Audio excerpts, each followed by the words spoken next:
Universidad del Rosario, hice mi medicina interna en la Universidad de La Sabana y acabé el fellow, me gradué ahorita en febrero de endocrino de la FUCS.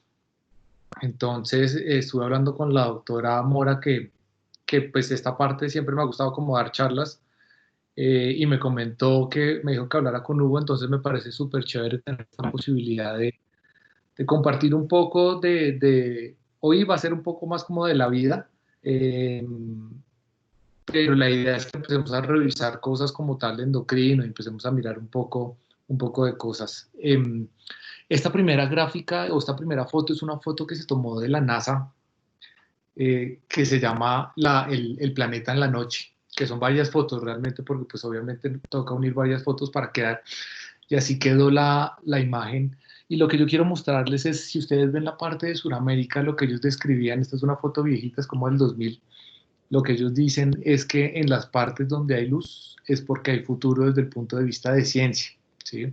A mí siempre me gusta comparar la parte de Estados Unidos, miren cómo la parte de Nueva York, la parte de Boston tiene muchísimas luces, eh, y la parte de California, que es la otra costa un poco más relajada, y desde el punto de vista de Sudamérica nosotros tenemos luces en Colombia, vemos luces en Brasil, vemos un poco de luces en Chile, entonces digamos que eh, somos gente muy buena, somos médicos muy buenos, ustedes ya están en proceso o a punto de terminar y somos, yo digo que muy afortunados de poder estar haciendo lo que nos gusta, porque al final esto se trata de hacer lo que a cada uno le gusta y pienso que la medicina tiene muchísimo de esto de gusto.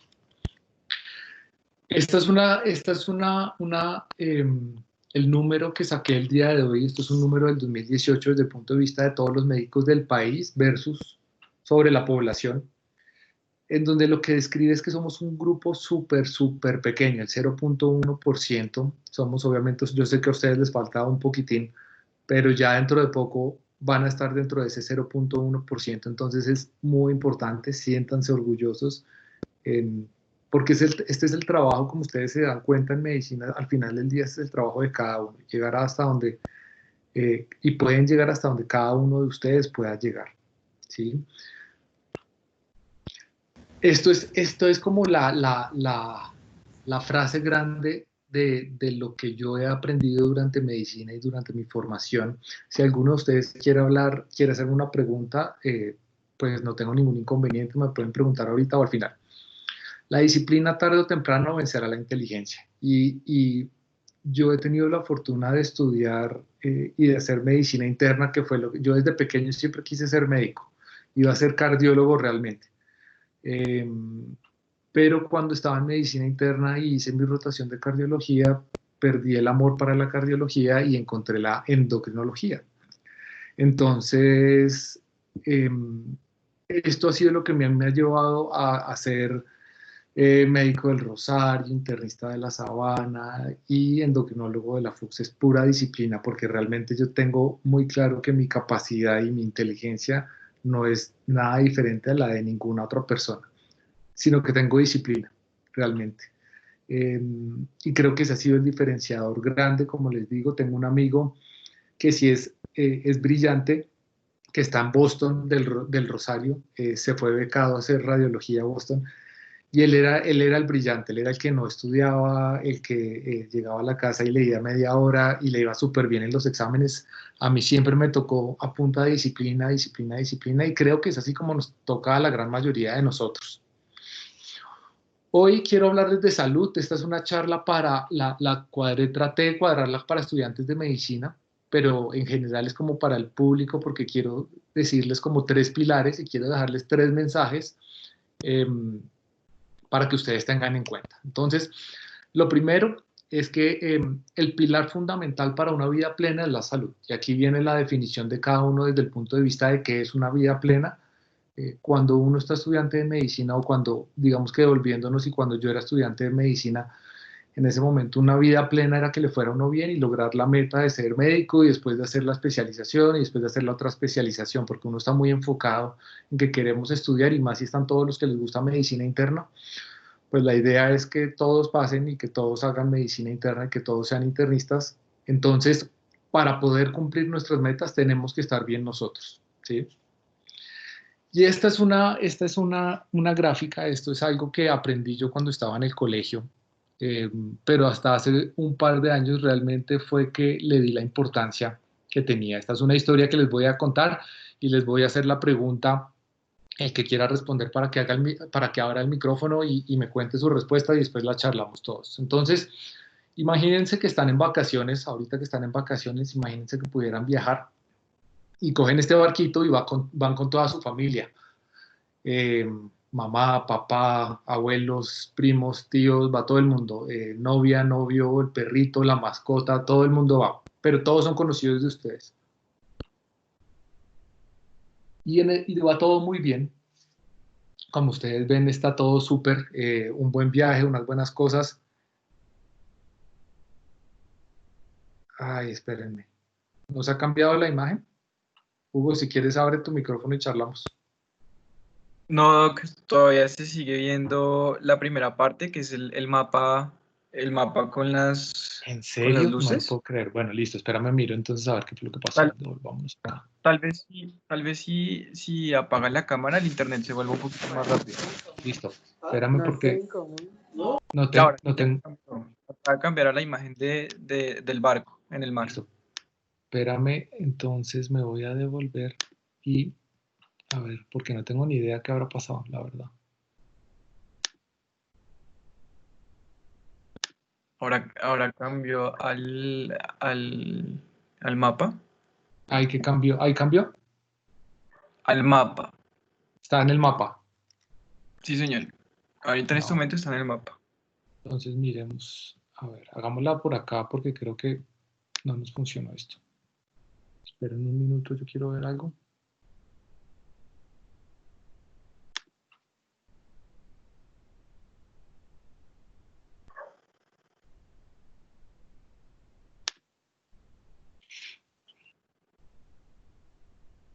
Cuéntame qué ven.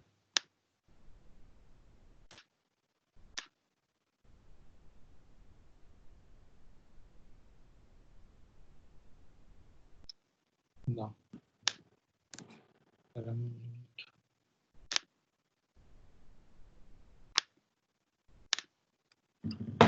Ahí ya ven la imagen de los números. No, todavía no. No sé si alguien vea, pero creo que no. Sigue en el mapa. No, doctor, Ok. todavía no se ve si en el mapa. Ahí me imagino que sí la ven. Sí, ya. Ahí ya. A los ya. ¿Sí? Bueno, agrandémosla acá y hagámosla así. Esperen, yo la agrando entonces. Ahí va a quedar como esta va a quedar un poquito diferente, pero entonces devolvámonos. Volvamos a arrancar y adelantemos esta parte. Entonces, este es el porcentaje de médicos, 73.092 sobre 49.600.000 habitantes del 2018, que era lo que les decía, que somos un porcentaje muy bajo de la población, somos un porcentaje muy afortunado de la población de que podemos hacer lo que nos gusta, y que tenemos la posibilidad de hacer lo que nos gusta, ¿sí? Esto era lo que les había dicho, la disciplina tarde o temprano va a vencer a la inteligencia. Esto, como les digo, realmente creo que ha sido la fuente de mi éxito, de poder llegar hasta donde he podido llegar y poder estudiar lo que yo he querido estudiar, que es como se han dado las cosas.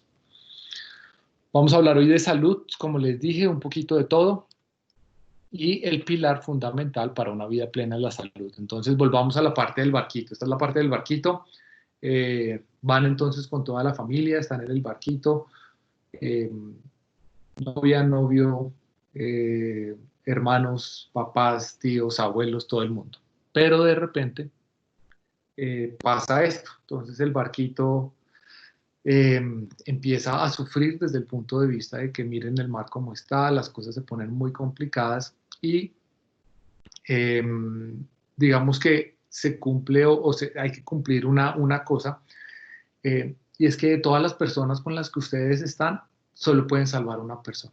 Entonces, la pregunta es, ¿a quién salvan y por qué? Hugo, creo que te tocó responder a ti porque no conozco el nombre del resto. ¿A quién salvo de mi familia? ¿A quién salvas de los que vas en el barco y por qué? De los que van en el barco. Sí, Y que en es el toda barco. tu familia, sí, a familia solamente, no van amigos. Ah, bueno, y la novia. Ay, Dios mío. Pues, pues si en el caso de que uno solamente puede salvar a una sola persona, yo creo que, uy, Dios mío, eso está muy difícil. No sé, pues mi hermanita. Ok, a tu hermanita, listo. ¿Alguien más quiere dar una opinión, quiere decir algo, quiere opinar?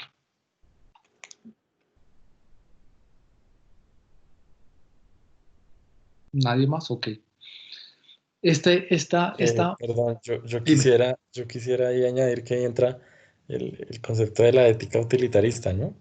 Que uno no sabe si guiarse porque uno está muy apegado pronto a su mamá, a su familia, por ejemplo, e irse por la mamá, o como Hugo, irse por la hermana, que yo creo que es utilitarista lo más efectivo, o por la novia, incluso que hasta podrían reproducirse. Entonces, creo que depende de qué pensamiento de ética uno tenga. Claro, claro, depende. ¿Cómo es tu nombre? Juan Diego Martínez. Juan Diego, tienes razón, depende, pues depende mucho de la conexión que uno tenga con cada persona realmente, porque al final del día uno está salvando a la persona eh, con la que siente uno que va a tener mayor conexión y con la que uno siente que tiene que realmente ayudar, ¿sí? Te voy a cambiar la pregunta, Hugo, ahora, a ver si cambias tú tu respuesta. La pregunta es lo mismo, pasa lo mismo, y ahora no es que puedes salvar a una persona, sino cuál es la primera persona que tú salvas.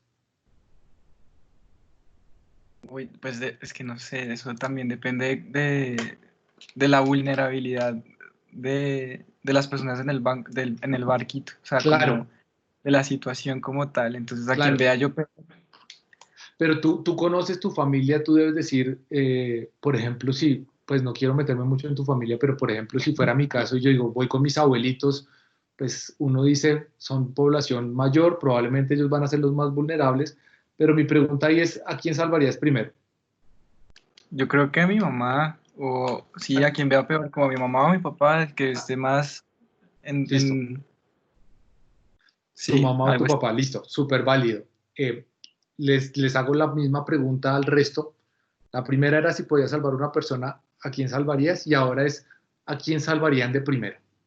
¿Alguien quiere aportar algo?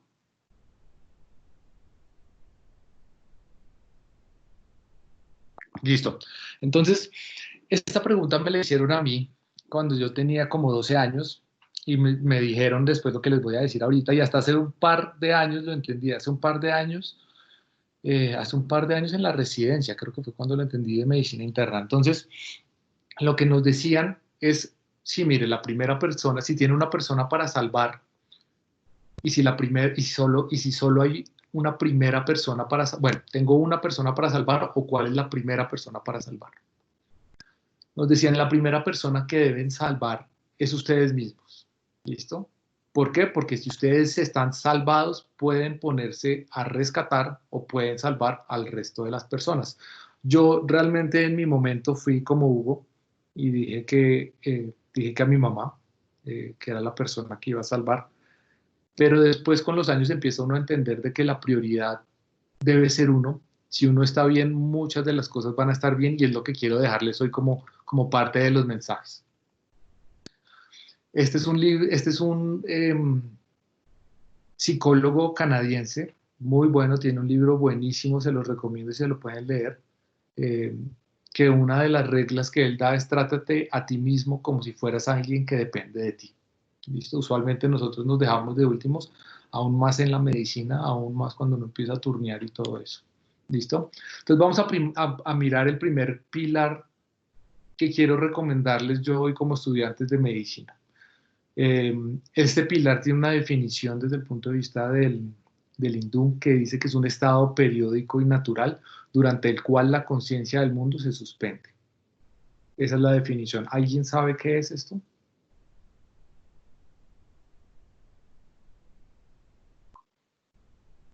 ¿La muerte? ¿O El estado zen.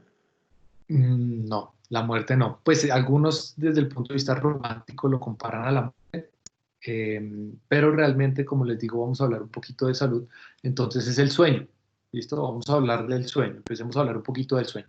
Entonces definamos la importancia del sueño. Esto es una cosa como muy amplia y muy grande, y realmente el sueño tiene dos componentes: cantidad y calidad. La duración normal para un adulto de sueño, ¿cuánto debemos dormir? Entre 7 y 9 horas. Y esta es una definición de la Fundación Nacional del Sueño Americana. ¿Cuándo consideramos que es anormal? Menor de 6 horas o mayor de 10 horas. ¿Listo? Obviamente nosotros como médicos creo que, y como estudiantes de medicina, no creo que lleguen a dormir las 10 horas, entonces por ese lado de anormalidad, digamos que no me preocupa. Anormal menor de 6 horas sí me preocupa. Y hay que tener en cuenta una cosa, y es que la falta de sueño va a generar dos cambios. Uno es un deterioro como tal en la salud, y la otra es una pérdida del beneficio que vamos a tener.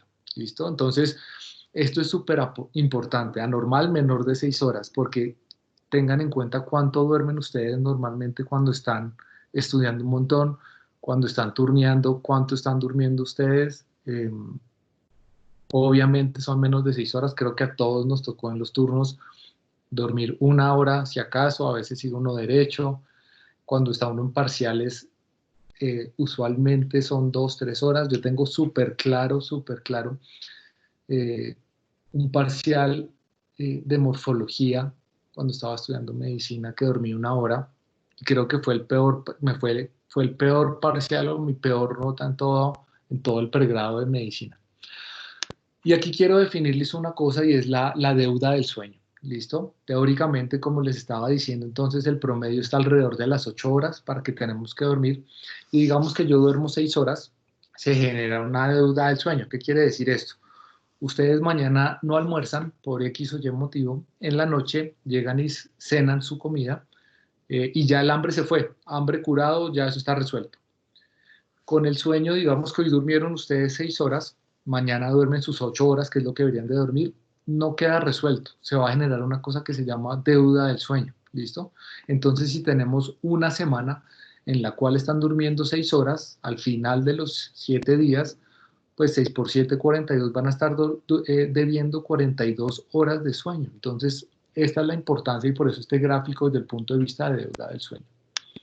¿Qué es lo que usualmente hacemos? Entonces, lo que hacemos es que casi todos tratamos de recuperar esa parte del sueño. Lo usamos durmiendo en la tarde, cuando uno llega súper cansado del hospital, cuando llega súper cansado de la universidad. Los fines de semana uno trata de descansar. Sin embargo, tengan en cuenta que cuando uno duerme en el día, nunca va a descansar igual y no va a tener el mismo sueño reparador que cuando es en la noche. Y pues llega un punto en donde la deuda del sueño es tan severa que realmente es muy difícil alcanzar esa parte fisiológica de la parte del sueño. Este es un estudio interesante, que lo que hicieron son, miremos la parte inferior derecha, en donde están las dos columnas, dos blancas, dos negritas, ¿sí? Lo que hicieron fue coger a unas personas y les empezaron a hacer unas pruebas de razonamiento. Les hicieron prueba, los que estaban despiertos, que son los blanquitos, les hacían les enseñaban cómo era la prueba a las 10 de la mañana y les hacían el examen a las 10 de la noche. Y miren cómo fue el performance, o cómo fue el resultado que tuvieron. Los otros, que son los negritos, los hicieron 10 de la noche y 10 de la mañana. Entonces, 10 de la noche les hicieron su entrenamiento, 10 de la mañana les hicieron su examen. Y miren la diferencia de resultados que se obtienen tan importantes. ¿Listo? Entonces, estos son los efectos desde el punto de vista de sueño, de razonamiento lógico, de tareas matemáticas, el multitasking, que lo dejo entre comillas porque yo pienso que no muchas personas son buenas para el multitasking. Yo no soy bueno para el multitasking. Mejora también, y la memoria también está escrito que mejora. Los efectos relacionados de una deuda del sueño, de estar durmiendo mal: la depresión, hay ansiedad, hay irritabilidad, que es una de las cosas que yo más veo en consulta. Irritabilidad se ve un montón, y es la gente que dice que siempre está cansada, que van a hacerse exámenes, que porque se sienten súper cansados, que algo deben tener anormal, y todo está normal. Tiroides sale bien, cuadro hemático sale bien, perfil lipídico sale bien desde el punto de vista de triglicéridos, que algunos dicen que hay alteraciones, glicemia bien, todo bien. ¿Listo?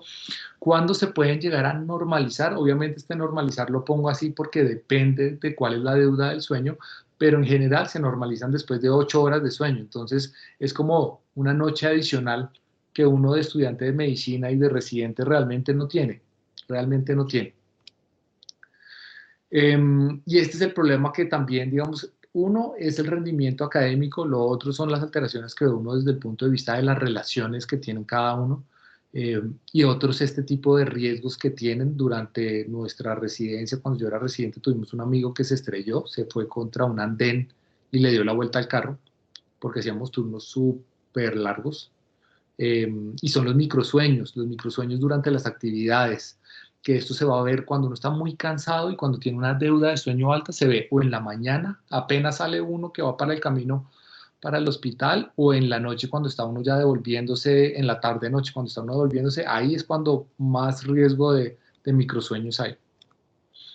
¿Cuáles son los efectos crónicos de esta deuda del sueño? Un deterioro en la calidad de vida, hay un mayor riesgo de mortalidad cardiovascular, inmunosupresión también va a haber, un mayor riesgo de infección por influenza, obesidad también se ha asociado en un metaanálisis de 634.511 personas, entonces son de los metaanálisis grandes que tenemos nosotros en endocrino.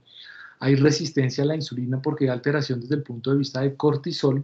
La obesidad también está descrita que en parte puede ser por cortisol, sin embargo lo que más se describe es por la ansiedad que genera esto. Es gente que come y come y come, y cuando uno tiene ansiedad usualmente uno come comidas que no debería estar comiendo, ¿sí?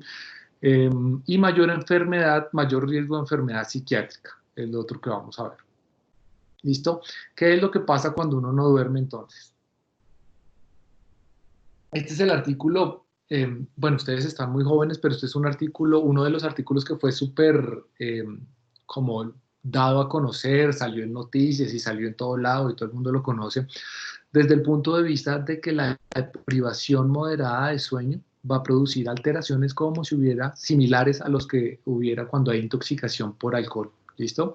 Esto es después de 17 o de 19 horas sin sueño. Los resultados que hicieron acá desde el punto de vista de cómo respondían las personas, no pacientes, las personas, y la alteración que tenían. Entonces, después de 19 horas de sueño, el resultado de las pruebas fue muy similar a cuando hay una persona con niveles de alcohol, de alcoholemia del 0.05%. Hay una disminución de la velocidad de respuesta del 50%.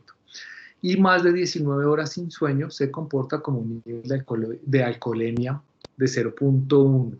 ¿Listo? En nuestro país, teóricamente, los problemas vienen cuando son de 0.2 para arriba. Creo que lo que pasa es que le quitan a uno la licencia 1 año y se llevan el carro a patios. Entonces, miren que el sueño es bastante importante. Uno debería estar durmiendo bien. ¿Quieres aprender bien? Tienes que estar durmiendo bien. Es muy difícil. Es muy difícil aprender lo que uno debería estar aprendiendo si no está durmiendo bien.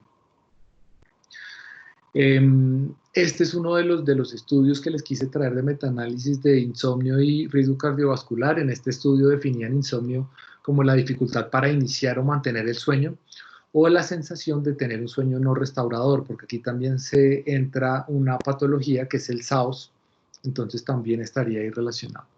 Entonces el insomnio tiene un mayor riesgo cardiovascular, en infarto tiene un RR de 1.4, en ACV tiene un RR de 1.5 y una mayor mortalidad por enfermedad cardiovascular que tiene un RR de 1.33.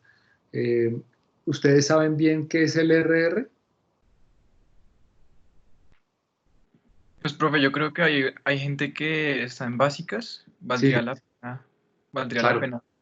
de una, por eso pregunté. Entonces, digamos que ustedes cogen una persona en general, por la población general, y una persona que tiene insomnio, y aquí lo que estamos hablando es que el mayor riesgo cardiovascular desde el punto de vista de infarto, aquí estamos hablando de infarto agudo del miocardio, entonces tiene 40% más 40% más riesgo que la persona normal para que le dé un infarto.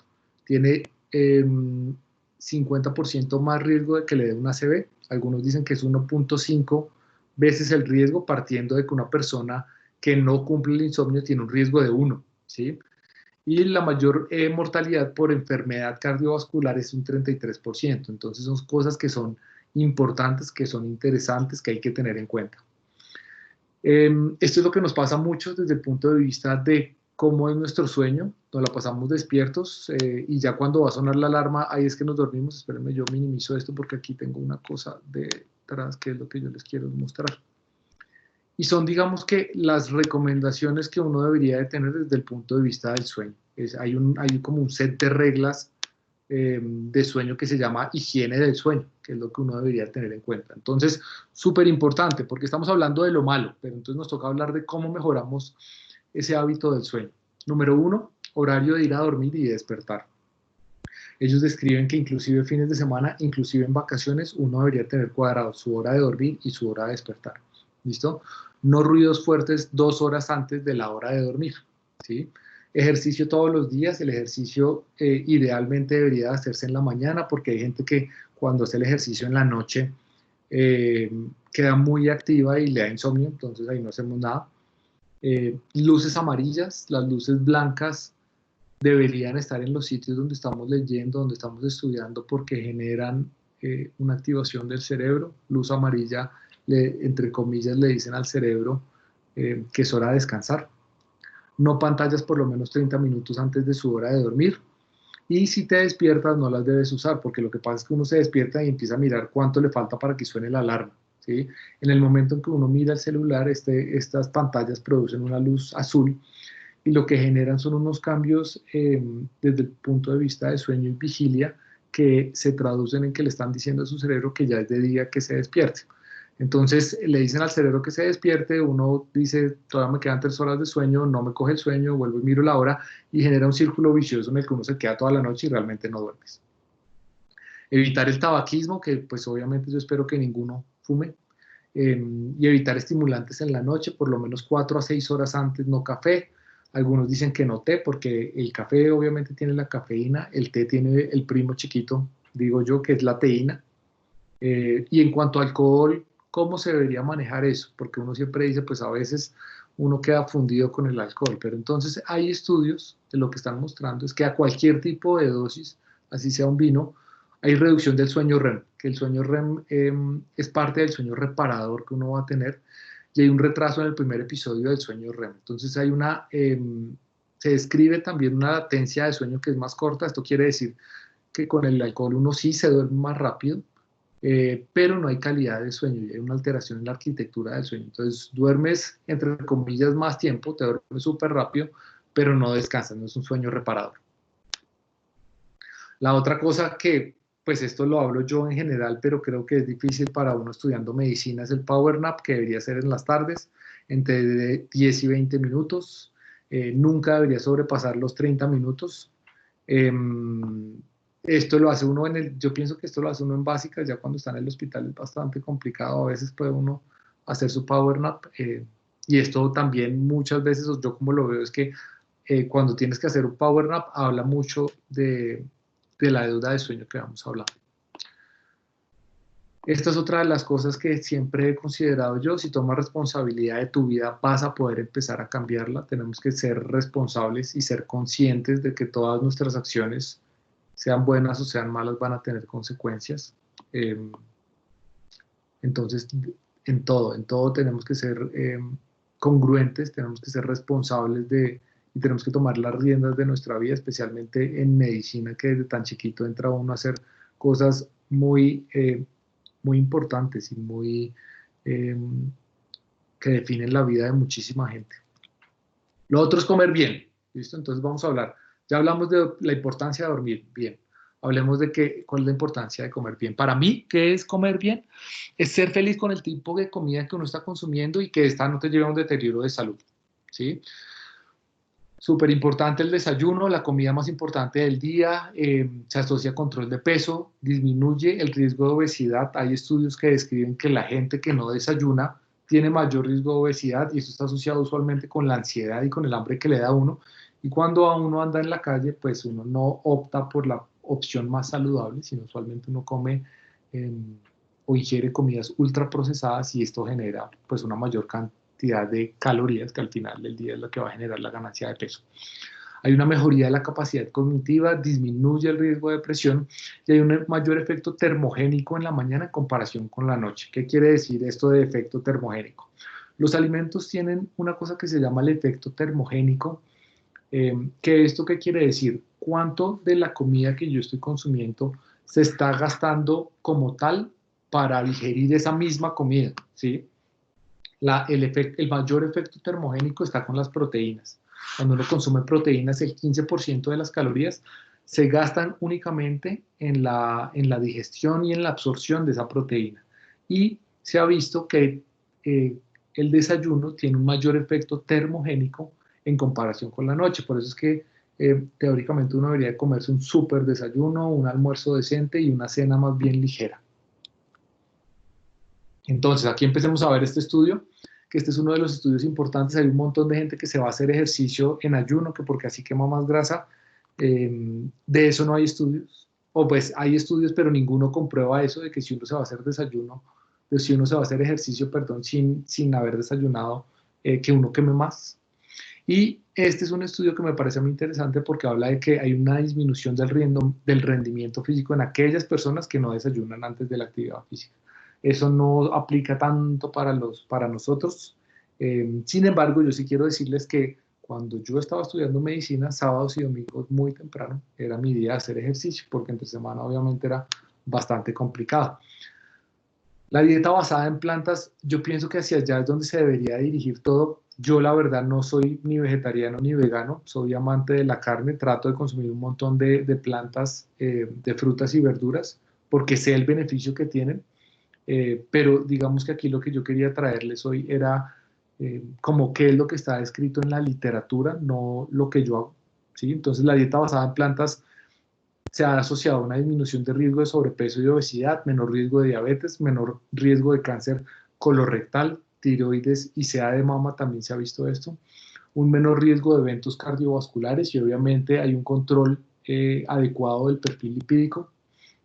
Hay una disminución de enfermedad coronaria en el 40%, disminución de ACV, que es ataque cerebrovascular, en un 29% y una disminución del riesgo de diabetes tipo 2 en un 50%. Entonces son bastante importantes también esta disminución de los riesgos.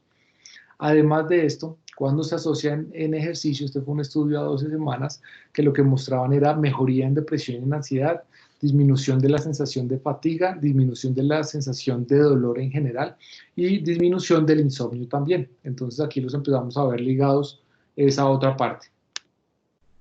El último plan, ¿cuál es el último plan? Actividad física, que es lo que deberíamos de hacer, que es lo que muchas veces uno en medicina realmente no tiene tiempo y uno cree que para hacer actividad física debería de hacer un montón de tiempo y ya vamos a ver que desde que sea poquito, pero sean constantes, vamos a tener algún tipo de beneficio.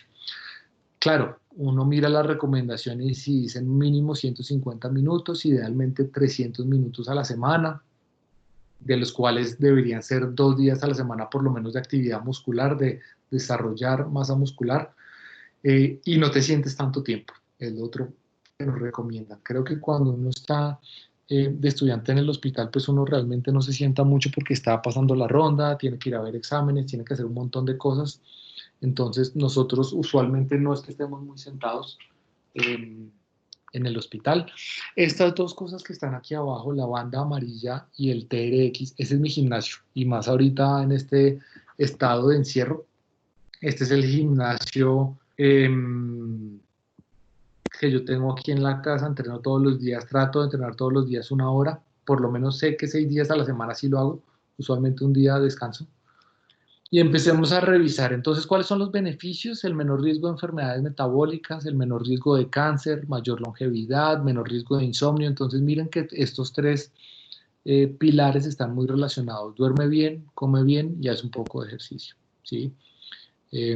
Aquí es desde el punto de vista de riesgo relativo, que era lo que les estaba hablando. Si ven ustedes en el lado, en el eje de la Y, ustedes van a ver el 1, que es el 1 que es como el riesgo de la población general, y en el eje de las X vamos a ver las horas por semana de ejercicio, ¿sí? Entonces, desde una hora a la semana, ustedes ven que hay una disminución de la mortalidad por todas las causas. En general, la gente que hace 1 hora a la semana se muere menos, Yo usualmente no recomiendo, para serles honestos, 1 hora a la semana, porque en las personas mayores uno puede llegar a ver enfermedad cardiovascular relacionada con ese tipo de episodios, van el fin de semana a hacer un montón de ejercicio en la ciclovía y realmente esa no es la idea.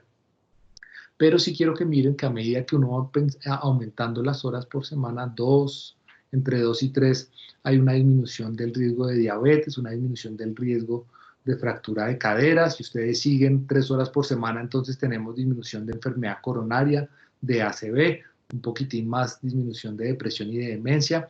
Y si seguimos aún más de horas por semana, pues tenemos un menor riesgo desde el punto de vista de SEA de mama y de cáncer de colon. Entonces, realmente el beneficio del ejercicio yo lo considero más desde este punto de vista. Claro, a todo el mundo le gusta verse bien y muchas veces de la gente que va al gimnasio es porque se quiere ver bien y es válido, pero yo lo veo más desde los beneficios que tiene en cuanto a salud que van a tener haciendo ejercicio. Obviamente todos estos beneficios, ustedes y creo que yo todavía clasifico ahí de que somos muy jóvenes, y este tipo de enfermedades son enfermedades crónicas y son enfermedades que se presentan en mayor edad. Esto es la reducción de todas las causas de mortalidad cuando hacen actividad física diaria, es en este caso, y es en minutos, ¿sí? Entonces, mire como por lo menos el 10%, si ustedes miran la reducción de mortalidad del 10%, está alrededor de 10, 15 minutos al día de hacer ejercicio, ya empieza una reducción. Entonces, uno no necesita hacer un montón de ejercicio. Claro, lo ideal es hacer los 300 minutos, es cuando uno tiene mayores beneficios, pero pues miren, aquí desde 15 minutos diarios vamos a encontrar beneficios, vamos a encontrar menor mortalidad y todos los otros beneficios que hemos hablado. Pero a veces digamos que la cosa es que uno no sabe o uno dice, pues yo camino un montón, yo no sé si estoy haciendo ahí ejercicio y no sé si cumplo los 10 minutos diarios que estoy haciendo. Y este es un artículo de JAMA de este año que habla de la tasa de mortalidad y los pasos por día, porque creo que ahora en el celular que todos tenemos y en los relojes nos dice cuántos pasos estamos haciendo al día, ¿sí? Y este es un estudio súper interesante, me pareció muy chévere poderlo traer y compartirlo con ustedes, porque yo a mis pacientes les digo, pongan el celular, el podómetro y revisen cuántos pasos están haciendo, si no hay mucho tiempo para hacer ejercicio, si no le gusta hacer ejercicio, aunque una vez, yo siempre digo lo mismo, una vez que uno empieza a ver los beneficios del ejercicio, es que uno le coge el amor al ejercicio. Y aquí en este caso, entonces les digo a todos 8.000, mínimo 8.000, porque es cuando uno ve como el mayor beneficio. Si ustedes ven ya después 10.000, 12.000, 14.000, 16.000, sí hay un beneficio, pero ya empieza a ser muy poco. Entonces, idealmente 8.000. Si por X o Y motivo no alcanzan por lo menos 6.000 y pues obviamente de 8.000 para arriba el beneficio siempre va a estar aumentando. En general hay algunas personas que son los trotadores, que hay unos estudios que dicen que los trotadores, los que hacen ultramaratones, que son cantidades, son kilómetros, son un montón de kilómetros, ahorita no me acuerdo bien, pero esas personas sí podrían llegar a tener un mayor riesgo cardiovascular por el trauma repetitivo en pies. Aumenta una cosa que supongo que algunos de acá deben saber, que es el calcium score, y ese calcium score elevado se asocia a mayor eventos cardiovasculares y mayor mortalidad. Y este es el otro estudio que les traigo, ya para terminar, ya esta y la otra diapositiva. Es un estudio que revisé ahorita en un congreso que estuvimos, en un congreso virtual de la Asociación Americana de Diabetes. Cogían a 2 grupos de 20 personas cada grupo, los, entre comillas, encerraban como en un hogar y les decían, miren, la mitad del grupo va a poder comer comida, va a comer comida ultra procesada, que es toda esa comida, digamos lo que es como muy la comida chatarra, y el otro grupo va a comer comida no procesada, que digamos que es la normalita, muy como casero, digámoslo así, y la otra es muy de la pizza, la hamburguesa, lasaña, toda esa parte, ¿sí? Ellos les servían en el plato la cantidad de comida para que fuera la misma cantidad de calorías, tratar de empatar eso desde el punto de vista de proteínas, de carbohidratos y de grasas. Y les decían a todos, pero si quieren comer más, pueden comer más. ¿Qué fue lo que vieron? Una ganancia de 1 kilogramo en 14 días con los ultraprocesados, y lo que encontraron ellos era que la gente que consumía los ultraprocesados comía muchísimo más rápido, comen muy rápido, y terminan mucho más rápido y se van a repetir, ¿sí? No se sabe por qué es esa velocidad de comer más rápido con ultraprocesados, porque antes se creía que los ultraprocesados tenían mejor, se me fue la palabra, tenían un mejor sabor que la comida que no es procesada, pero en este estudio ellos dicen, si los interrogamos acerca de si era más rico comer ultraprocesado o no, y la gente dijo que era lo mismo. Entonces mi recomendación es: este tipo de comida siempre debería estar fuera de la casa, y uno tiene que tener mucho cuidado cuando empieza a turnear y cuando empieza a estar en el hospital, porque el cansancio, porque la ansiedad, porque la deuda de sueño le genera a uno que coma bastante mal, y que la elección de comidas que uno tenga no sea la ideal. Este es otro personaje muy interesante, que se llama Jay Shetty, que hace unos podcasts en iTunes que, si lo quieren escuchar, son buenísimos. Habla de la vida, realmente esto no es nada de medicina. Y dice, tiene una frase que: si no le dedicas tiempo a tu bienestar, le dedicarás tiempo a la enfermedad. Con esto yo creo que acabo mi charla, doctores. ¿Qué preguntas, qué comentarios? Pueden abrir micrófonos, podemos charlar. Espérenme, yo miro aquí a ver cómo es esto.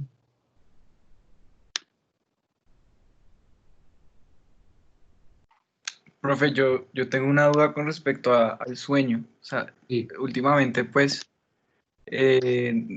o yo no sé si a los demás les pase, pero la cuarentena, pues, ha quitado todas las rutinas que teníamos antes, y, y no sé cómo establecer una adecuada rutina de sueño. O sea, yo, por ejemplo, me estoy acostando como a las 4 de la mañana y me levanto como a las 2. Sí. Entonces, Eh, ese tipo de sí. cosas, ¿cómo se hace? ¿Cómo establecer una rutina? Listo. Mira, yo pienso que a todos los que estamos en salud, la cuarentena nos ha dado muy duro, y nos ha dado muy duro desde el punto de vista de ansiedad por ver lo que estaba pasando, porque esto yo pienso que es como ver un tsunami. O sea, estás viendo el tsunami y se te está acercando y se te está acercando y está llegando. Entonces, al comienzo, creo que todos dormimos muy mal, para serte honesto. Sin embargo, uno lo que tiene, digamos que lo que yo hago es la rutina. Yo tengo mi hora de dormir, me acuesto a dormir teóricamente a las 10 de la noche, o sea, 9:30 yo apago pantalla, apago todo, si acaso tengo por ahí un librito para quedarme dormido a las 10, y me levanto a las 5. ¿Listo? Y al comienzo también me estaba pasando lo mismo que te está pasando a ti, que es que me quedaba súper tarde viendo noticias y leyendo y buscando el último artículo de esta carreta. Pero se me estaba descuadrando el sueño, y estaba en el día, está uno muy cansado, uno siente que no le rinde, eh, no hay una buena concentración. Entonces empecé, digamos que lo que yo hice fue empezar a levantarme súper temprano, ponía la alarma a 5 de la mañana y me levantaba así estuviera noqueado, y empezaba a hacer mis cosas normales. Y obviamente ya en la noche, pues si te levantas a las 5, los primeros días a las 9 de la noche quedas súper dormido, ¿sí? Entonces es parte de lo que yo empecé a hacer, hasta que ya cuadré otra vez mi rutina de 10 a 5. El ejercicio trato de hacerlo en las tardes, porque en las mañanas estoy yo en consulta. Entonces 5 a 6 es como mi hora de ejercicio usualmente. Se trata yo que es de tener una rutina.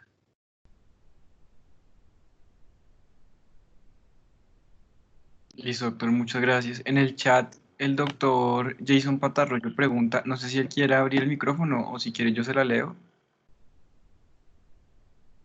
Yo Supongo no veo el que se la chat, no sé leeré. cómo se ve el chat. Dice el doctor Patarroyo. Doctor, buenas noches. ¿Qué alimentos sugiere usted consumir entre las comidas, entre las comidas principales, puesto que usted menciona diferentes situaciones que se tienen día a día y nos llevan a consumir alimentos ultraprocesados? Sí, esa es una muy buena pregunta, porque cuando tú vas al hospital vas a ver que lo que uno come, como dije, usualmente son comidas que no debería ser lo ideal. Yo por lo menos opté, eh, desde el internado, creo que fue, en llevar como una mini loncherita, porque desafortunadamente cuando estamos estudiando medicina y cuando estás haciendo todos los estudios, o comes lo que hay por ahí rápido o no comes, y por eso es que uno coge lo que haya rápido para comer y sigues haciendo todo lo que tienes pendiente. ¿Qué recomendaciones doy yo? Pues depende mucho del gusto. En general, yo soy amante del queso, y tienen que tener en cuenta una cosa, y es que las comidas que tienen una alta carga proteica y una alta carga de grasa van a durar muchísimo más que los carbohidratos. Los carbohidratos duran muy poco en el estómago, entonces te comes un carbohidrato, a la hora y media estás otra vez con hambre, que es lo que uno trata de evitar. Entonces yo soy súper amante del queso, y lo que yo más llevaba eran frutos secos, maní, almendras, toda esta parte de frutos secos, porque lo podía echar en la bata y en cualquier momentico uno se hacía a un lado, eh, y se comía uno lo que tuviera ahí en la bata guardado, en el bolsillo guardado, y ya podía uno seguir. Y lo que les digo, esto da una sensación de saciedad que dura un poco más que los carbohidratos, ¿sí? Mantenerse siempre súper bien hidratado, creo que eso sí, desde que yo estaba en la residencia, muchos de los estudiantes lo hacían, porque nuestro cerebro, muchas veces parte de la ansiedad y de que quiero comer algo son los primeros síntomas como de una ligera, porque eso no sería mucho, deshidratación. Si uno se hidrata, uno se da cuenta que no tiene hambre, que lo que tenía era sed. Entonces, hidratarse siempre, que eso me parece una buena opción. Los frutos secos es una buena opción, y ya depende mucho de los gustos de cada uno, de qué puedan hacer. Las frutas, obviamente, porque estamos hablando de una dieta rica en plantas y vegetales, las frutas me parecen lo máximo, y ya.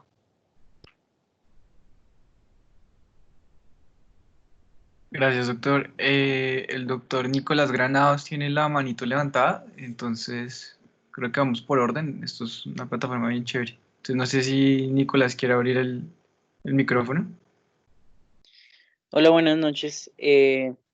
Bueno, pues mi pregunta va un poquito más hacia pues digamos que ese tipo de dietas que está de moda hoy en día, pues hay como muchos regímenes pues que la gente está siguiendo y que algunos como que tienen evidencia, otros no, algo pues un poco sesgado. Digamos que la pregunta es realmente, ¿qué evidencia o qué opinión tiene usted acerca de pues esta dieta del ayuno intermitente, ¿sí?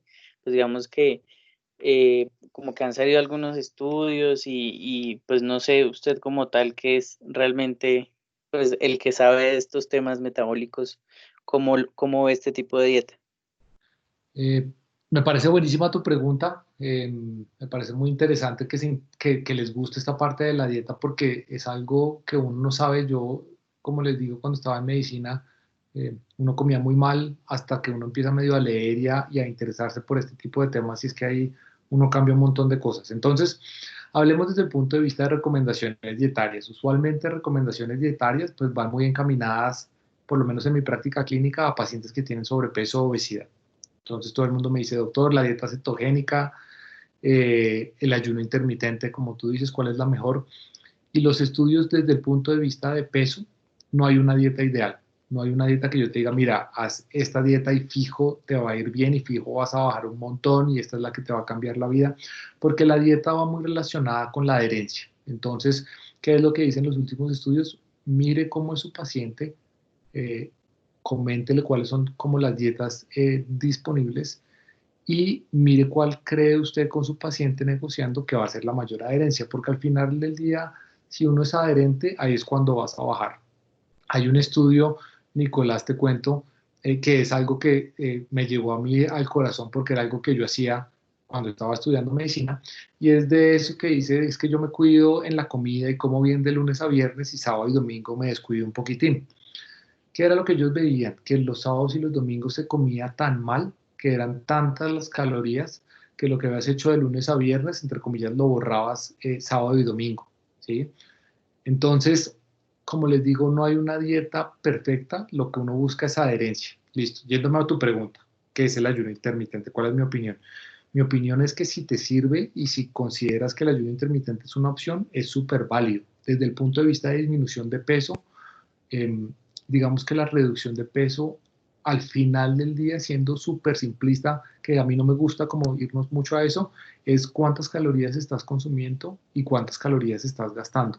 Si tienes un balance calórico o un balance energético negativo, ahí es cuando vas a empezar a bajar de peso, desde el punto de vista de ayuno intermitente. Entonces, claro, si tú haces eh, no sé, 16 y 8, 16 horas de ayuno, 8 horas de comida, pues en 8 horas a veces es difícil si uno está trabajando y está embolatado comerte toda la cantidad de calorías y por eso es que mucha gente le ve como el beneficio a esto. Eh, digamos que beneficios sí tiene desde el punto de vista de longevidad, desde el punto de vista de disminución de riesgos de cáncer, es lo que se ha estado viendo, son estudios pequeños, entonces tienes beneficios porque aparentemente disminuye el riesgo de enfermedades metabólicas no relacionadas con el peso, sino que hay una activación de ciertos genes que disminuyen riesgo de cáncer, eh, aumentan la cantidad en años de vida eh, y aparentemente también a nivel cerebral hay mejoría. Son estudios pequeños, entonces digamos que hasta ahora estamos empezando a ver, pero al final del día la dieta y como te digo, bajar de peso se trata de cuántas calorías consumes, cuántas calorías gastas y eso lo puedes lograr con cualquier dieta. Lo que pasa es que tienes que ser adherente. Listo, muchas gracias. Mucho gusto. Creo que Brandon tiene una pregunta, el doctor Brandon Saldívar. A él le encanta esto del ayuno intermitente. No sé si él quiera seguir Hola, hablando. buenas, ¿me escuchan? Sí, Sí. Bueno, no, bueno, mi duda también era con respecto más o menos con lo que decía Nicolás, de acuerdo a quizás su experiencia con, digamos, si ha hecho alguna recomendación de esas. Yo sé que seguramente Nicolás vio lo que salió en New England Journal of Medicine, que salió como a finales del año pasado, que había salido un artículo muy interesante sobre cómo la experiencia que tenían con pacientes con enfermedades inflamatorias. Y yo quería hablar un poquito, quizás, como la experiencia que yo he tenido y que he logrado, digamos, que también ver reflejado en un compañero mío muy cercano de bachillerato. Él sufre de Crohn's, de enfermedad de Crohn's.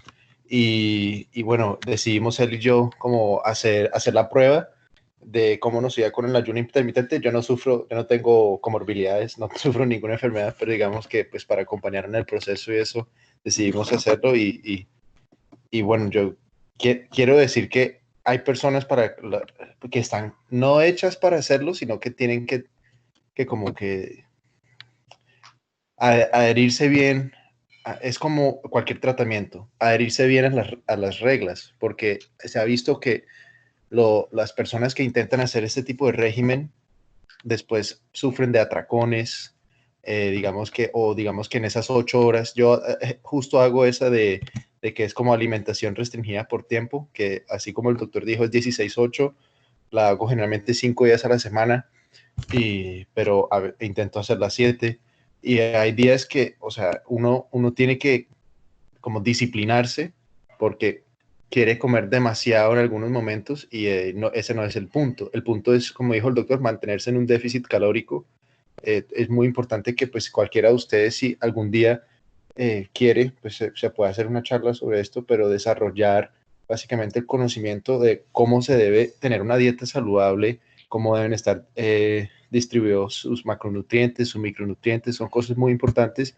Y pues yo quiero decir que en mi experiencia, en la experiencia de él, ambos nos hemos sentido mucho mejor en cuanto como a niveles de estrés, se nos ha disminuido mucho. Él me dice que ya él es una persona que está con terapia biológica y que anteriormente sufría de muchos episodios agudos, digamos que de brotes básicamente, y pues que ya no los tiene. Eh, Él es un entrenador, es fisioterapeuta y ha llegado al punto en donde básicamente ya la enfermedad no tiene ninguna restricción en sus actividades básicas diarias, en poder laborar. Entonces, pues yo quería decir que pues es muy importante este tipo de cosas para nosotros también, vigilar mucho lo que comemos. Hay diferentes dietas y hay evidencia pues controversial porque hay cosas que están a favor y en contra de, pero hay que encontrar algo en la que uno se siente cómodo haciendo. Yo ya encontré, digamos que esto, pero hay seguramente mucha gente que no podría hacer este tipo de dieta por lo que dije de los atracones. Hay otras que son como 5 días comiendo normal y 2 días donde uno come como menos de 500 calorías al día y que solo se puede comer que si una sopa o un jugo, y son cosas como que suenan exageradas y que seguramente sí dan resultados, pero que nosotros no podríamos aplicar en nuestra vida diaria, dado que pues tenemos un poquito de restricción en cuándo y qué podemos comer, porque pues como lo dijimos anteriormente, o como lo dijo también usted, doctor, en el hospital, comerse unos quesos o nueces y vanes así, es lo único a lo que podemos recurrir, porque toca subir las notas y luego tenemos 10 minutos, 20 minutos para almorzar, y toca luego salir a la casa y uno está en el Transmilenio y no sabe qué comer y lo único que hay disponible es lo que vende alguien que está ahí en el Transmilenio. Entonces, pues es importante ir buscando, creo que lo que le sirva a cada uno, pero pues yo quería compartir, era como mi experiencia con eso. Sí, sí, Brando, me parece súper válido lo que tú dices, yo estoy totalmente de acuerdo de que se trata desde el punto de vista de adherencia, eh, y se trata de conocerse a uno mismo. Yo he intentado hacer los episodios de ayuno intermitente con algunos pacientes diabéticos tipo 2.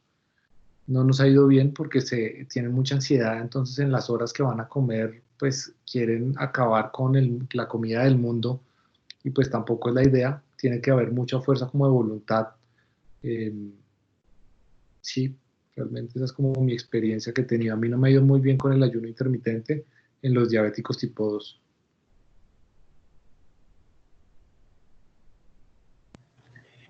Es que Muchas gracias. yo creo, sí, es que yo creo que es algo muy difícil porque socialmente estamos acostumbrados al desayuno, almuerzo y comida, sí, y además de las medias nueves, la merienda de la tarde, o sea, acá no es como decir que estamos mal acostumbrados, pero sí estamos como condicionados a ese tipo de horario de alimentación. Sí, Y, sí, dime. y no, y pues yo pienso que poco, o sea, sí, sí, como que poco a poco sí se puede ir explicándole como qué maniobras se pueden hacer. O sea, a mí sí me pasa algo muy similar y hasta las primeras veces que lo hice, los primeros días, sufrí mucho porque el primer día pensé que hasta me iba a desmayar porque empecé muy fuerte. O sea, empecé de 1 a 16,8 y así no se debe hacer, perdón. Incluso lo dice el artículo de New England, que uno debe iniciar como 14 días, hacer esos 5 días a la semana por un mes y luego sí cambiar. Y eso es una cosa, pues, para uno es un mundo nuevo completamente, y para pues un paciente que está acostumbrado pues, le dan hasta ataques de querer comerse un dulce. O sea, yo lo sé porque en mi familia justo, en mi línea familiar, vivo con un paciente diabético, entonces sé exactamente que eso es una cosa que tienen que sufrir, y seguramente en la mañana a mí me da 2 veces hambre, o sea, una cosa absurda antes de poder comer, o sea, me dan 2 episodios y ya sé más o menos, ya sé exactamente a qué horas me van a dar y a qué hora se me va a quitar. Entonces, pues digamos que yo lo puedo tolerar, pero seguramente que no hay personas que lo puedan hacer. Entonces es un reto terapéutico, pero yo sí creo que pues nada, pues si no se puede eso, seguramente hay otras opciones. Y bueno, eso quería decir. Gracias, doctor, por contarnos. No, con muchísimo gusto. Yo tengo una charla que a veces le doy a algunos pacientes desde el punto de vista cultural, como nos han em, enseñado, que ahí lo que siempre hablo es que nos tenemos que desaprender, porque desde pequeños nos enseñan que si estamos felices, nos comemos un helado o un pastel. Para celebrar el cumpleaños es con un montón de comida. Nuestras novenas es absurda la cantidad de comida que tenemos, entonces todas nuestras celebraciones están alrededor de comida, y es algo que tenemos que empezar a cambiar.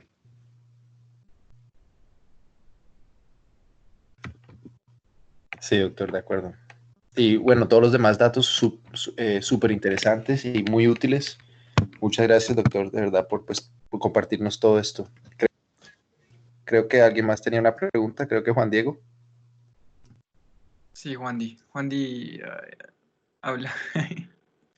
Sí, doctor, yo tenía una pregunta que pues sale como de todas las recomendaciones que nos hacen los médicos familiares para que nosotros se las hagamos a los pacientes y pues también nosotros em, ponerlo en práctica. Y era sobre el consumo de grasas.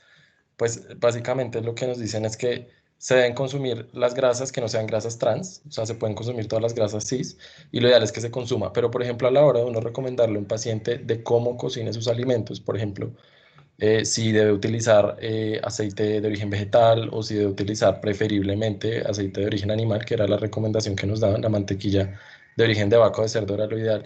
¿Qué opinión usted tiene con respecto a eso? Esa sería la primera pregunta con respecto a cómo cocinar los alimentos. Y segundo, también relacionado con eso, las sopas. Pues es muy frecuente en nuestro contexto el consumo de sopas. Pero pues digamos que las sopas que son hechas solamente de sal y agua, pues claramente no tienen ningún valor nutricional, pero las cremas, ¿qué recomendaciones para hacer las cremas? ¿Qué cosas se deben tener en cuenta? Porque también teniendo claro que si uno cocina mucho las verduras, se quitan todas sus propiedades nutricionales, ¿cómo se puede recomendar ese tipo de alimentos? Listo, está muy buena tu pregunta y pienso que no hay una respuesta fácil para la primera parte porque estaríamos hablando desde el punto de vista nos estaríamos metiendo en dieta cetogénica, ¿sí? Que para los que no saben, la dieta cetogénica es una dieta muy baja en carbohidratos con una alta cantidad de proteínas y de grasas. Las grasas usualmente son grasas de origen animal las que se utilizan ahí. Yo, para serte honesto, no soy amante de la dieta cetogénica y el motivo del cual no soy amante es que hay una elevación del LDL y lo que estamos viendo que eso no es, eso digamos que hay unos estudios, son muy pequeños los estudios, porque el LDL sabemos que es malo, pero ya ahora nos estamos yendo un poco más allá a mirar cuál es el tamaño de ese LDL, porque el pequeño denso es el que decimos que es el que realmente es malo, el que es de mayor tamaño como que no es tan malo, es lo que se está viendo. Entonces hay unos estudios que sí dicen que aumenta el LDL. Usualmente nosotros nos íbamos muy guiados de que menor LDL, menor riesgo cardiovascular, pero como les digo, con esos tamaños ya nos cambiaría. Yo no soy amante de las grasas de origen animal, eh, que era como la primera pregunta hasta donde te entendí, ¿sí? Eh, y de las grasas como tal, si estás uno con un aumento desde el punto de vista de grasas, aparentemente es como si fuera una dieta cetogénica. Igual no soy muy partidario de la dieta cetogénica. Lo que pasa es que digamos que a mí no me gusta, digo, desafortunadamente tiene beneficios, es porque tiene muchísima saciedad, porque lo que estás comiendo es todo el día es proteína y grasas, entonces te vas a sentir lleno todo el día y en el momento que te sientes lleno, pues tienes una menor ingesta calórica y al final del día la gente sí baja de peso. Entonces por eso es que es una de las que está de moda porque si bajan de peso, andas lleno todo el día, eh, cambias teóricamente tu metabolismo hacia las grasas y quemas un poquito más de grasas, eso no es 100% cierto. Y tienes que mantenerte en cetosis, que no me parece nada fácil, y teóricamente uno debería estar mirando que esté en cetosis, y eso lo hace uno con el chichi, mira uno las cetonas, para mirar que realmente estés en cetosis, porque tú sabes que si empiezas a comer carbohidratos, ¡pum!, te saliste, y son ingestas de carbohidratos bastante bajas, alrededor de 20-50 gramos al día, que es súper bajito. Obviamente en esas dietas no cabe una fruta, no cabe una verdura, porque al final del día las frutas y las verduras son carbohidratos, entonces esa es otra de la parte de la cual no me gusta, y digamos que esa es como mi opinión. Eh, Desde el punto de vista de sopas y de cremas, yo no, yo quito en mis pacientes, pues yo sí, usualmente veo, digamos que en general, yo quienes veo obesos, veo diabéticos tipo 2, eh, sobrepeso y lipidemias, pero usualmente yo les quito todo ese tipo yo quito sopas y quito cremas. El motivo es el siguiente, desde el punto de vista de las sopas, la gran mayoría de las sopas son carbohidratos y aquí tenemos la misma, volviendo a la parte que estábamos hablando con Brandon desde el punto de vista cultural, que uno tiene que comer sopa y seco. Entonces, imagínate el plato arroz, papa, yuca, el pedazo de proteína más la sopa. Entonces, son ingestas de carbohidratos supremamente altas. Eh, y eso por un lado, a la gente que dice, no, es que a mí me gusta la sopa, yo quiero solo la sopa, también le digo que no. Y el motivo de decirle que no es que cuando ustedes rotan por anestesia van a mirar una cosa desde el punto de vista de estómago lleno y cuánto tiempo tiene uno que esperar para tener el estómago vacío cuando está lleno de líquido, si la última comida fue líquido, si la última comida fue sólida. Las comidas líquidas se van súper rápido de la barriga y volvemos a la parte de que te tomas la sopa y a las 2 horas empieza el hambre otra vez o la ansiedad de querer comer algo. Entonces lo que nosotros vemos muchas veces que se toman la sopa, uno le dice, bueno, tómese la sopa, pero la sopa y ya. Entonces la sopa y a la hora empiezan a picar y a la hora empiezan a picar y terminan siendo también ingestas bastante altas. Desde el punto de vista de cremas, tú ya lo sabes, si uno cocina las verduras, que tú lo dijiste ahí, cambia y pierde mucho de los beneficios de los vegetales. Entonces yo no soy muy partidario de eso. Adicionalmente, muchas veces lo que uno utiliza son los cuadraditos, se me fue el nombre, de los cuadraditos que uno le echa a la sopa para que coja sabor, que tienen un montón de sodio además, y usualmente eso es un montón de grasa, ¿sí? También grasa de origen animal es lo que más le colocan al caldo nori y todo eso, la gran mayoría de esos es un montón de grasa.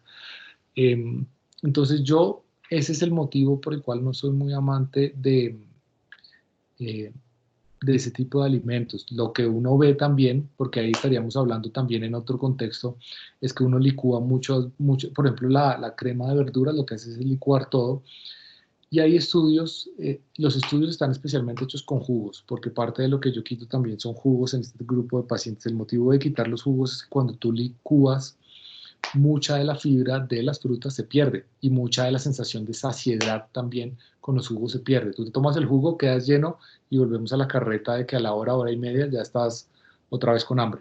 Cuando consumes la fruta, digamos que no solo se trata de la parte de que va a durar más, pero te da toda esa parte de la conexión con cerebro de que estás masticando, estás mordiendo, estás pasando. Entonces, esa parte de saciedad la controlas muchísimo más con las frutas y las verduras. Como te digo, no pierden fibra, que en el momento en que pierden fibra se absorbe mucho más rápido la fructosa.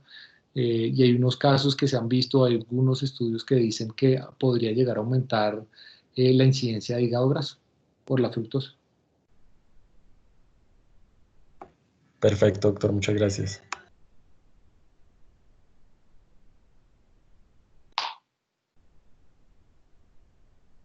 ¿Hay alguna otra pregunta? ¿Quieren hablar de alguna otra cosa? ¿Dudas, preguntas, inquietudes?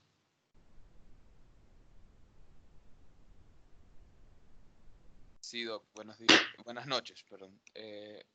Una pregunta, mi tema va más tocado hacia la parte de sueño. ¿Sí? ¿Una persona se puede acostumbrar a dormir menos o no a dormir? Sí, esa es una muy buena pregunta. Yo siempre digo a los pacientes, a mis pacientes siempre les digo lo mismo, y es que todos creemos que con 6, 7 horas estamos bien, porque el sueño se comporta como una campana de Gauss. Existen los extremos, la gente que necesita dormir las 10 horas, y existe el extremo que es la gente que queda con 6 horas y está bien. El porcentaje de la población que con menos de 7 horas, 7 o menos horas, digamos que queda bien y no está generando una deuda de sueño es muy poquita, es muy poquita. Lo que pasa es que ustedes están muy jóvenes, entonces uno usualmente a su edad y está uno en el internado, entonces sale la noche anterior, al otro día está de turno, hace todo y como que no siente mucho. Sin embargo, yo por lo menos lo empecé a sentir desde el internado, que es la sensación de que está uno cansado siempre, siempre, y obviamente en la residencia y ya se da uno cuenta de eso. Pero sí existe una población, un porcentaje muy pequeño, muy, muy, muy pequeño, que con menos de 7 horas queda bien, la verdad sí. Gracias, Doc.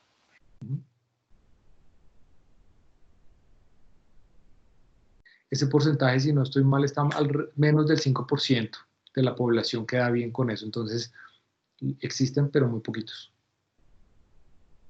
Doc, una pregunta con respecto a la deuda de sueño y es, por ejemplo, en casos de que uno la noche anterior duerme 2 horas y al día siguiente en vez de dormir 8 horas uno duerme, no sé, pues yo he sido capaz de dormir hasta 12 horas o más, incluso como 14.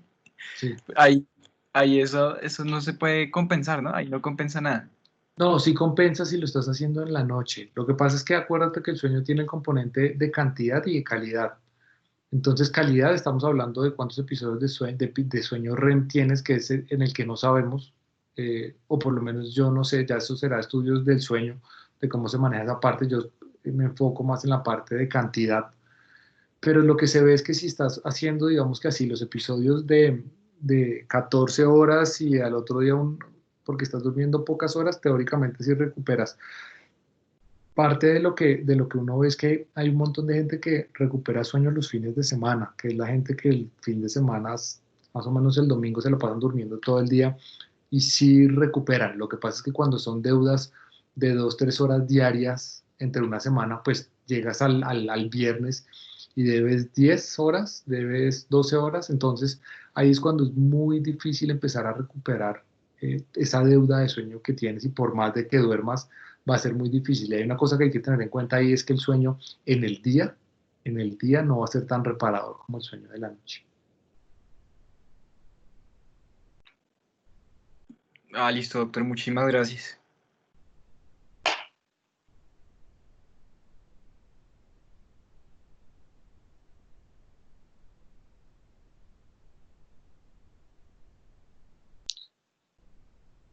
¿Tienes alguna otra pregunta en el chat? Que ese sí no lo puedo ver yo, Hugo. No, profe, no hay más preguntas en el chat. Listo. ¿Alguno tiene alguna pregunta adicional que me quiera hacer? Sí, doctor, yo tengo una pregunta. Buenas noches. Me preguntaba usted qué opina sobre el uso de los edulcorantes artificiales, si realmente estarían dentro de una dieta saludable o pues sería como una estrategia positiva para la pérdida de peso, no sé. ¿De cuál estabas hablando en específico? Porque depende. Digamos de los más utilizados, la sucralosa, el aspartame. Eh, Aspartame no soy muy amante, porque hay algunos estudios es que son estudios no muy grandes, pero hay unos estudios que no lo dejan muy bien parado al aspartame realmente. Desde el punto de vista del resto de edulcorantes, en general son válidos, son válidos. Lo que pasa es que hay estudios desde el punto de vista de recompensa. Lo que uno pasa cuando te comes un helado con brownie, o cuando te estás comiendo la hamburguesa grandísima, es que tienes recompensa desde el punto de vista cerebral, ¿sí? Entonces uno se come y ya se siente feliz, después te sientes súper mal porque sabe uno que no debía haberse comido eso, pero en el momento te sientes feliz.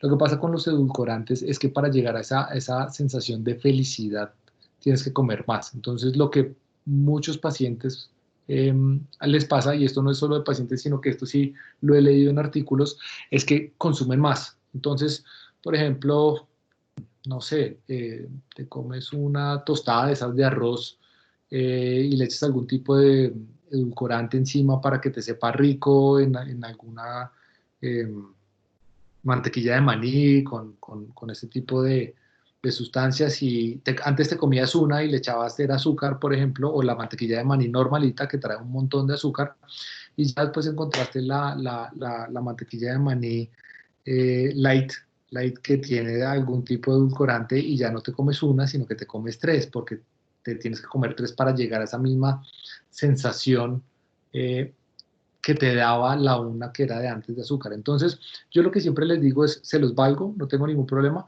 pero no pueden cambiar porciones. Gracias, doctor.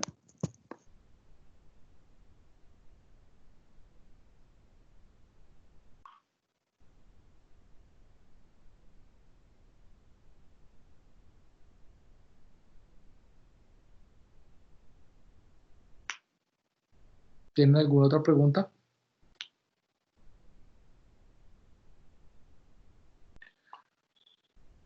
Bueno, bueno. ¿Vas a hablar, Brandon? No, no, señor. Darle Ah, las no. gracias. Bueno. No, lo hago con el mayor de los gustos, de verdad. Me parece súper chévere que tengan esto acá. Yo voy a cuadrar con Hugo para que hoy era como más hablar de la vida y más hablar de cosas para ustedes, porque yo siempre he dicho que uno debe ser su propia prioridad. Como les digo, si están durmiendo bien, si están comiendo bien, si están haciendo un test de ejercicio, les aseguro que les va a ir muchísimo mejor desde el punto de vista de estudio y de rendimiento. Uno siempre cree que no tiene tiempo. Bueno, realmente uno no tiene tiempo, y se dedica a estudiar y se dedica a trasnochar y estudiando, pero muchas veces esos trasnochos no son tan útiles como uno cree para estudiar. Cuando toca, obviamente toca, a todos nos tocó, yo también seguí derecho como les contaba, pero esto era para ustedes. Sí, mi plan es que empecemos a revisar cosas de endocrino como tal, empecemos a hablar de tiroides, empecemos a hablar de diabetes. Nos toca es empezar a organizarnos y me toca mirar porque yo ahorita ando en consulta, estoy desde la casa haciendo mi consulta y no sé cuándo vuelva al consultorio, pero pues la idea es que por lo menos una vez al mes nos podamos reunir, si podemos más buenísimo, pero por lo menos una al mes y yo les reviso temas, yo no tengo ningún rollo, como les digo, yo me acabo de graduar, entonces tengo 20.000 charlas montadas que cogemos y las empezamos a revisar y las vamos actualizando porque supongo que las primeras que hice ya se van desactualizando. No, doctor, muchísimas gracias, en serio. Yo creo que todos estamos muy, muy felices y pues emocionados. Esto en verdad hace crecer intelectualmente a todos los miembros del grupo y pues al expositor, pues de verdad nosotros agradecemos demasiado esto. Es en serio que es una oportunidad especial para el crecimiento, tanto personal como académico. Entonces, mil gracias, doctor. Mil gracias por este espacio. No, con muchísimo gusto, lo hago con el mayor de los gustos, como les digo. Pienso que es parte de la tarea que tenemos todos como médicos y como los que estamos en formación. Uno tiene que ir enseñando a los que vienen en el camino. Y esto ahora sí me parece buenísimo, de podemos reunir así en la casita y todo como más relajado.